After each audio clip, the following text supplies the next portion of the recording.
Welcome to How to Solve. Hi there, welcome to another video.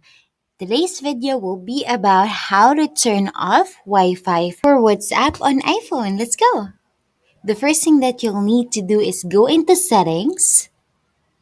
By the way, let me show you that I'm using the latest iOS, as you can see right here.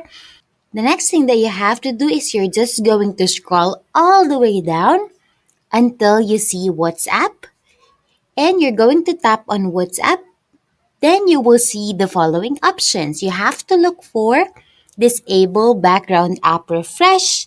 And another thing is you want to ensure that WhatsApp is also closed in the background.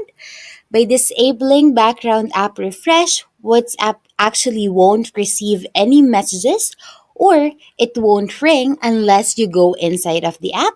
So until you choose to open the app again, you won't receive any WhatsApp notification, message, or ring. Another thing that you could also do is just go back, scroll up, then you could tap on general here in the settings. And from here, you could tap on iPhone storage. Give it some time to load, then scroll down and select WhatsApp. After selecting WhatsApp, you could simply tap on offload app, and then when you're ready to use the application again, you could just reinstall it up right here.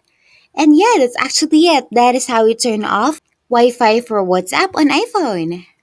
Please like and subscribe for more content. We'll see you in the next one.